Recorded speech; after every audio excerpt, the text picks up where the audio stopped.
मित्रों, आप सभी का मेरी चैनल आरएमपी इन्फो में स्वागत है। आज हम अपने पशुओं को हैरान करने वाले मक्खी, मच्छर, मैगट्स, कीड़े मकोड़ों के बारे में जानकारी देंगे। तो चलो शुरू करते हैं। मित्रों, जब हम वेटरनरी फील्ड की ओर नज़र करते हैं तो हमें वेटरनरी न्यूज में हमेशा दो ही शब्द ज़्यादा नज़र आते दिखाई देते हैं, और वह है वैक्सीनेशन और दूसरा है डीवर्मिंग। वैक्सीनेशन पायलट प्रोग्राम और डीवर्मिंग पायलट प्रोग्राम।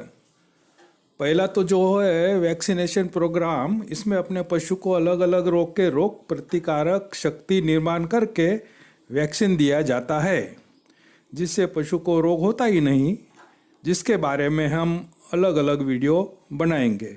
और दूसरा पायलट प्रोग्राम है डीवर्मिंग, जिसके बारे में आज हम विस्तार से बात करेंगे। तो डीवर्मिंग के बारे में हम बात करते हैं, यानी अपने पशुओं को एक ऐसी दवा पिलाई जाती है जिससे अपना पशु पेट के कीड़े यानी वर्म्स और शरीर पर का खून चूसते हुए जू, चीचड़, मक्खी और मच्छर से बचते रहें। मित्रों, इसलिए इन कीड़े यानी वर्म्स को हम परोपजीवी के नाम से पहचानते हैं, पैरासाइट्स के नाम से पहचानते हैं। तो यह पैरासाइट्स मुख्यतः दो प्रकार के होते हैं, एक इंटरनल पैरासाइट्स और दूसरे एक्सटर्नल पैरासाइट्स। तो पहले हम इंटरनल पैरासाइट्स यानी पशु के पेट के अंदर रहने वाले कृमि के बारे में जानकारी लेंगे। यह कृमि पेट के आंत के दीवार पर चिपके रहते हैं। पशु जो अनाज खाते हैं वह जब आंत में जाता है तो यह कृमि तैयार अनाज खा जाते हैं और खुद तगड़े होते हैं, और जो अपना पशु है वह एकदम दुबला पतला हो जाता है। जानवर सूख जाता है, हाँफता है, दूध कम हो जाता है, उसे डायरिया भी हो जाता है। अंग्रेजी में इसे एनीमिक कंडीशन कहते हैं। तो मित्रों, तो यह कृमि हमारे पशु में कैसे प्रवेश करते हैं? मित्रों, इस कृमि और कृमि के अंडे, लार्वा ज़्यादातर दूषित पानी, तालाब या गंदी जगह पर पाए जाते हैं, और जब हमारा पशु जंगल में चरने के लिए जाते हैं, इस तरह ये पैरासाइट्स उनके पेट में जाते हैं तो उनको यह रोग हो जाता है। इसे एनीमिक कंडीशन कहते हैं। तो मित्रों, ये इंटरनल पैरासाइट्स कितने प्रकार के होते हैं? अभी तो हम इनको 3 भागों में बांटते हैं, राउंड वर्म्स, फ्लैट वर्म्स और हुक वर्म्स। राउंड वर्म्स यानी गोल और लंबे कृमि होते हैं, टेप वर्म्स टेप के जैसे होते हैं, और हुक वर्म्स हुक के आकार के होते हैं। इनके लक्षण क्या है? मित्रों, इस बीमारी में शुरुआत के लक्षण हम देखें तो हमारी पशु के आँख से बार बार पानी आता है और आँख के बाजू में पस या मवाद जैसा चिकना पदार्थ जमा होता है। पशु जुगाली करने पर मुंह में से गंदी गंदी स्मेल आती है। पशु को बार बार भूख लगती है। तो प्रिकॉशंस क्या करेंगे हम इंटरनल पैरासाइट से? तो इसे रोकने के लिए हम क्या करना चाहिए मित्रों? जनरली इंटरनल वर्म्स के लिए अपना पशु छोटा हो या बड़ा 1 साल में 2 बार कृमिनाशक दवा पिलानी चाहिए, चाहे वह कृमि राउंड वर्म्स हो या फ्लैट वर्म्स हो या हुक वर्म्स हो। बच्चा के जन्म के बाद ठीक 21 दिन के होने पर प्रथम कृमिनाशक दवा का डोज पिला देना चाहिए। दूसरी महत्व की बात यह है कि अपने पशु को गंदे तालाब या पानी न पीने दे, क्योंकि इन वर्म्स के अंडे और छोटे छोटे लार्वा यानी बच्चे गंदी जगह पर ही पलते हैं। मित्रों, इंटरनल पैरासाइट्स की इतनी जानकारी के बाद अब हम एक्सटर्नल पैरासाइट्स के बारे में चर्चा करेंगे, यानी मक्खी, मच्छर, जू, कीड़े के बारे में जानकारी लेंगे। मित्रों, यह एक्सटर्नल पैरासाइट खास तौर पर पशु के शरीर पर रहते हैं और पशु का खून चूस कर जीवित रहते हैं। इनका स्थान पशु के शरीर के अलग अलग जगह पर रहता है। जू, चीचड़, किडनी, बोवदा कान के पास, पूंछ के नीचे, जांघों के बीच, आँखों के मूल में, और मक्खी और मच्छर पशु के शरीर पर चमड़ी पर बैठकर अपना खुराक लेते हैं।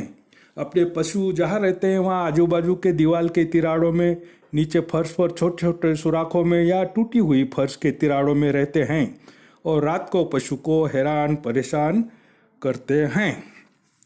मित्रों, यह परोपजीवी कीड़े और मक्खी और मच्छर अपने पशु को एकदम दुबले बना देते हैं। अपना पशु एकदम माइकांगला होता है, कुछ काम का नहीं रहता, दूध भी नहीं देता और जनन क्रिया पद पर भी बहुत बुरा असर पड़ता है।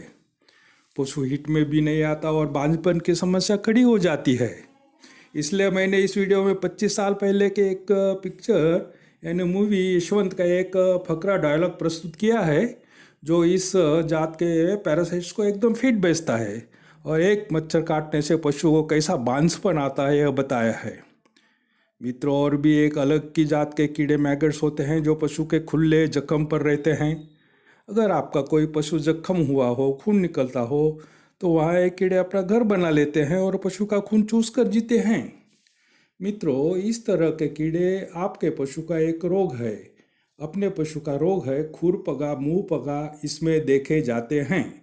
जहाँ पर पशु के खुर के बीचों बीच जो जख्म होता है उसमें कीड़े पड़ते हैं और फिर उसकी संख्या बढ़ती जाती है और अपने पशु को बहुत ही नुकसान होता है।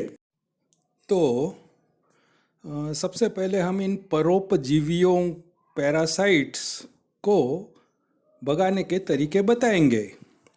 इसमें अलग अलग जात के स्प्रे आते हैं। Gamma plus spray, charmil spray, fly and maggots killer spray और टर्पेंटाइन ऑयल भी आता है। इन स्प्रे के छिड़काव से पशु के शरीर पर के सब तरह के कीड़े, मक्खी हो या मच्छर हो या परोपजीवी जंतु हो, सब भाग जाते हैं या मर जाते हैं। मित्रों, फिर इस घाव पर आप एंटीसेप्टिक, एंटीबायोटिक ट्यूब या कोई अच्छा सा ऑइंटमेंट लगाए, मलहम लगाए। मित्रों, यह परोपजीवी यानी मक्खी मच्छर जू को भगाने के लिए एक अच्छी देसी नुस्खा भी मैं अब आपको बता देता हूँ। तो देखिए, अपने खाने का जो नमक होता है वो 200-300 ग्राम लेकर 200 से 300 ग्राम लेकर उसमें 4 से 5 लीटर पानी में मिक्स करके पशु के पूरे शरीर पर लगाना चाहिए, जिससे सब तरह के कीड़े शरीर से नीचे गिर जाते हैं। मित्रों, यह सोल्यूशन पशु को रहने वाली जगह पर भी आप छिड़काव कर सकते हैं, उससे भी आपको बहुत फायदा होगा। यह छिड़काव 2 से 3 दिन तक नीचे फर्श पर करना चाहिए। मित्रों, अभी अभी बाजार में मच्छर भगाने के लिए इलेक्ट्रॉनिक रैकेट्स भी मिलते हैं। मच्छर रोकने के लिए आप मच्छरदानी का भी उपयोग कर सकते हैं। अब लास्ट में इन परोपजीवी के ट्रीटमेंट के बारे में सोचेंगे। इसमें कुछ इंजेक्शन भी आते हैं, कुछ टैबलेट यानी बोलस भी उपलब्ध है और कुछ सॉल्यूशंस यानी लिक्विड भी उपलब्ध है। ये सब दवाइयाँ को हम विस्तार से समझने की कोशिश करेंगे। कोई भी कंपनी का आइवरमेक्टिन इंजेक्शन हो, आइवरमेक्टिन, यह सब पैरासाइट्स यानी इंटरनल पैरासाइट्स हो या एक्सटर्नल पैरासाइट्स हो, सब में अच्छा काम करता है यह आइवरमेक्टिन इंजेक्शन। आइवरमेक्टिन का डोज है 1 ml पर 50 किलो बॉडी वेट और 1 ml इंट्रावेनस आइवरमेक्टिन इंजेक्शन में 10 मिलीग्राम आइवरमेक्टिन का साल्ट होता है। तो इस हिसाब से हम कौन सा भी इंजेक्शन अपने गाय या भैंस को लगा देते हैं तो 10 ml ही देना पड़ेगा और वह भी सबकट देना पड़ेगा, सबकट। मित्रों, वीरबैग कंपनी का एक हाईटेक इंजेक्शन है, वह 100 ml का भी वायल आता है, वह भी बहुत प्रचलित है और प्रेगनेंसी सेफ भी है। तो 10 ml सबक्यूटानियस देना चाहिए और दूसरा डोज 14वें दिन या 21वें दिन पर देना पड़ेगा। ऐसे पशु का दूध हमें नहीं पीना चाहिए। दूसरा, वीरबैग कंपनी की आइवरमेक्टिन टैबलेट भी उपलब्ध है और 10 मिलीग्राम में भी आती है और 80 मिलीग्राम में भी आती है। छोटे पशुओं के लिए 10 मिलीग्राम टैबलेट और बड़े पशु के लिए 80 मिलीग्राम की टैबलेट आती है। यह एक टैबलेट खिलानी पड़ेगी और बाद में इसको 3 महीने के बाद फिर रिपीट करना पड़ेगा। मित्रों, मार्केट में आपको आइवरमेक्टिन का लिक्विड भी मिलेगा जो 100 ml की बॉटल में मिलता है। इसे मुख के द्वारा आप पिला भी सकते हैं। मित्रों, दूसरा बोविसो कंपनी का भी इंजेक्शन आता है, नाम है बोझोन, जो भी बढ़िया होता है। डोज वही है 10 ml सबकट।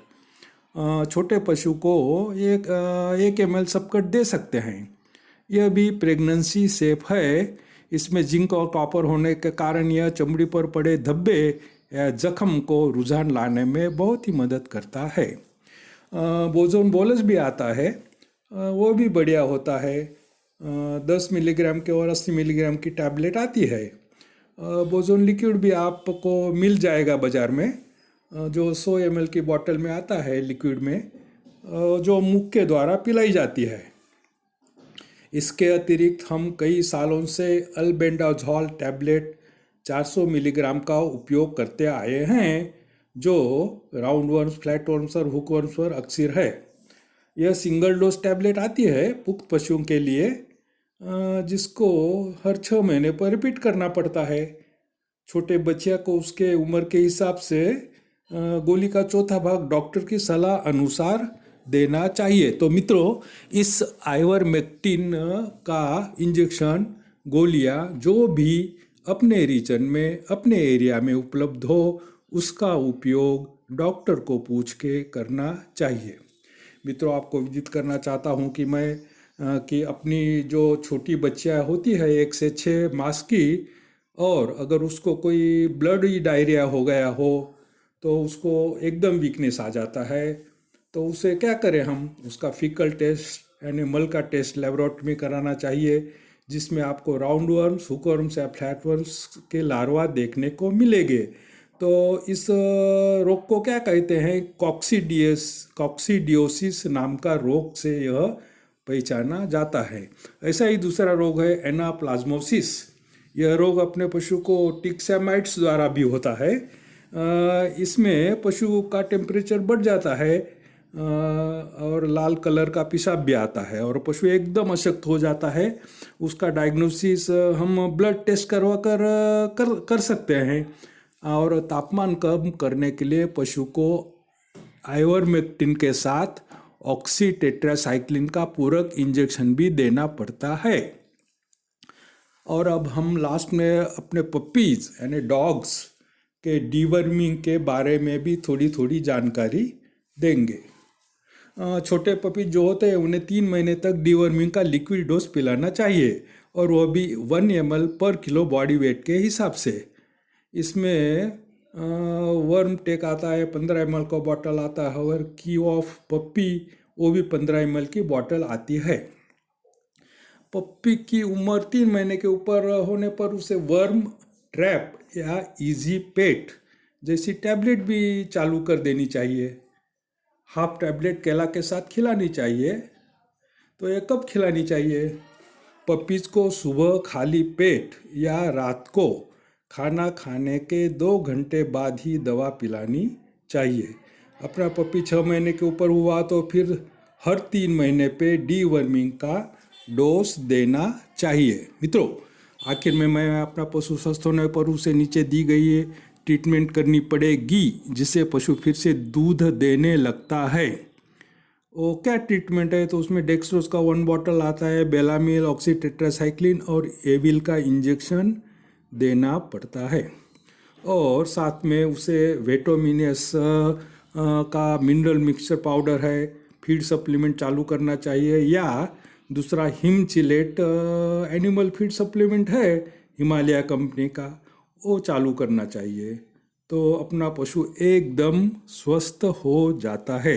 तो मित्रों, इतनी जानकारी के साथ मैं ये वीडियो यहीं पूर्ण करना चाहता हूँ। और वीडियो अच्छा लगे तो मेरे चैनल को सब्सक्राइब भी कीजिए, साथ ही बाजू वाला घंटी वाला बटन भी दबाएं। अपने फ्रेंड्स और मित्रों को भी शेयर करें। Thank you very much.